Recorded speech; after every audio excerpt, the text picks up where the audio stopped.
O que é Adão e Eva? Adão e Eva justamente estavam no paraíso. Claro que é metafórico. Estavam no paraíso.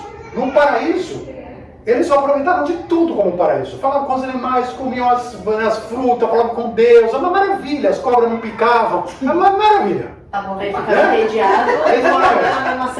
Até o dia que entediou. A angústia existencial, depois de um X tempo que todos nós vivemos nesse paraíso, todos nós vivemos nesse paraíso, nós já sabemos o que é o paraíso, porque a gente já de alguma forma viveu neste paraíso, só que nós vivemos nesse paraíso sem sabedoria, sem saber que vivíamos no paraíso. A gente vivia no paraíso, mas a gente não sabia que vivia no paraíso. A gente é uma consciência muito baixa ainda. Aí nós somos expulsos do paraíso. Na verdade, ser expulso do paraíso, o que é? Adão e Eva encheram o saco e falaram, mas Deus já tinha preparado. Falou, ó, Adão e Eva, vocês ficam à vontade. Vocês podem comer o que quiser, faz o que quiser, senta-se em casa. Só não come aquela árvore daquele fruto que está no meio do jardim do Éden. Aquela lá vocês não podem comer de jeito nenhum. Tá? Mas do resto, vocês ficam à vontade. Tá? Ok? Foi no meio do jardim do Éden. Toda hora, não é escondendo, no meio. Adão e Eva acharam o voto, falaram, não tem problema, tem tanta coisa para fazer, foram fazer de tudo. Até um dia que deu angústia existencial. E a angústia existencial é o quê? É justamente quando a cobra chega, né? Chega o diabo, chega a dualidade dentro de nós. E eles falaram, poxa, mas o aquele fruto, olha o que ele falou daquele fruto, aquela árvore está lá no meio. O que ele quis dizer com aquilo? Por que ele não pode comer aquele fruto? E aí vem a cobra, entre aspas, do nosso lado, né? E vem perguntar, mas você não sabe por que Deus falou isso? Deus falou que você não pode comer do fruto do conhecimento do bem e do mal, porque senão você vai se tornar igual a Deus. Você vai conhecer o bem e o mal. Ah, é? Deus não quer que eu conheça o bem e o mal? Ele está me podando, é? Né? Aí já começa a mexer, já começa a mexer, né? Então, entra o livre-arbítrio, está me podando, é? Ah, não, o que é isso? Não, bem ou mal, o que é isso? A cobra falou, pois é, você não sabe o que é o bem e o mal, você não vai nunca ser igual a Deus. O que é verdade. Se nós não conhecemos o bem e o mal, nós nunca vamos nos aproximar de Deus. Vamos ser sempre aquela alma inconsciente que está lá no paraíso. Chegou na hora que encheu, falou, não, né, é muito gostoso, mas não quero. E a gente trocou o paraíso por quê? Por essa confusão toda que a gente vive. Mas por quê? Porque a gente quer se aproximar de Deus. Só que para me aproximar de Deus de verdade, eu tenho que aproximar em frequência. Tenho que aproximar em sabedoria, em conhecimento, em tudo. Não dá simplesmente ser um ser ignorante e achar que eu quero me aproximar de Deus, ou ser um ser ignorante. E aí Adão e Eva experimentaram um fruto. A árvore do conhecimento do bem e do mal. Mas você pergunta assim, mas o que é o conhecimento do bem e do mal? Está lá escrito, falado. Conhecimento do bem e do mal. Mas ele já não conhecia o bem que estava no paraíso? Não tem como saber, né? Não. Por que não conheciam o bem? Porque só tinha o bem ali. Quando a gente só consegue evoluir pelos opostos, que é outra lei universal, a lei dos opostos. Eu só consigo evoluir pelos opostos. Eu só sei que algo é preto porque eu conheço o branco. Eu só sei que algo é alto porque eu conheço o baixo. Só sei o que é forte porque eu conheço o fraco. Né? Tudo é comparação, eu conheço a luz porque tem as trevas, as sombras. Eu só conheço a maldade porque tem o amor e assim vai. Eu só evoluo pelos opostos.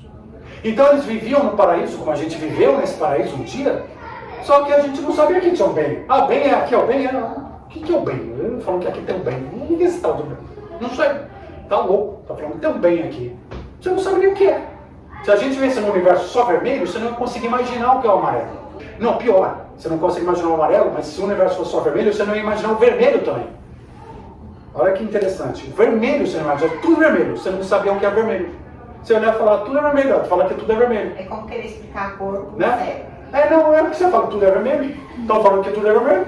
Você não está entendendo do que você está falando. Do que eu estou falando que tudo é vermelho? Porque não tem nada para fazer uma diferenciação. Porque não tem que fazer diferenciação. Então você não consegue entender nem que você está no meio do vermelho. Então você não consegue entender que você está no meio do bem. Você não consegue entender. Porque tudo é o bem. Então, conclusão. Quando eles falaram, vamos conhecer o bem e do mal, eles começaram um novo estágio evolutivo espiritual, né? A humanidade começa um novo estágio evolutivo espiritual, onde ela vai conhecer o bem e o mal. Como é que você conhece o bem e o mal? Conhecendo os dois. Por que nós somos doentes e temos doenças no mundo? Estamos conhecendo o bem e o mal. Então a gente tem que conhecer a doença para a gente entender a saúde. A gente tem que conhecer o que é não poder levantar da cama para a gente entender o que é poder estar andando. A gente precisa, às vezes, ter uma doença terminal e morrer para entender a vida, para dar valor para a vida muitas vezes. Então a gente está conhecendo no íntimo, os detalhes, o bem e o mal. Nós vivemos hoje numa sociedade e a gente fala assim, poxa, tem muita maldade por aí. Muita maldade, coisas absurdas acontecendo. E é verdade, tem muitas coisas. Mas nós escolhemos experimentar o mal. Em que nível do mal? Todos os níveis do mal. Todos. Se a gente não experimentar tudo, cada nível do mal, a gente não aproveitou nossa fase evolutiva. Então significa o quê? A humanidade, nessa fase evolutiva, vai estar experimentando o mal, fazendo atrocidades. Mas e se eu fizer essa atrocidade maior ainda? E se eu fizer maior ainda, onde é o limite disso? Então o ser humano está conhecendo os limites dessas atrocidades e conhecendo as consequências dessas atrocidades.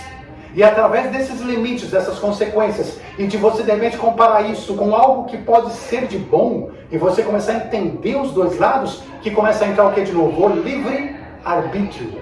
Mas não é mais um livre-arbítrio burro, inconsciente. De prazer só. De prazer só. É um livre-arbítrio sábio, que você fala assim, eu já vivi e já entendi o bem e o mal. E a minha escolha é pelo bem. Essa é a pegadinha de Deus.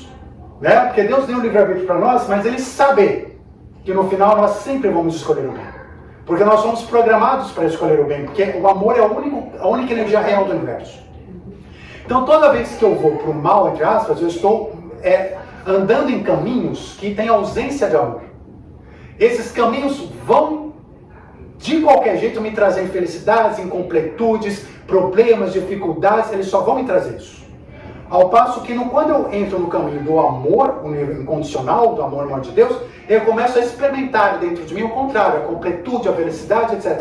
Então assim, no final das contas, Deus sabe que cada um pode fazer o livre-arbítrio que quiser, bater a cabeça onde quiser. No final, todos vão para o mesmo local. Todos vão se direcionar para o mesmo lado. Só que uns vão levar séculos a mais, outros vão mais direto, mas está dentro desse livre-arbítrio. Então assim, a gente tem livre-arbítrio de escapar do amor, no final não tem.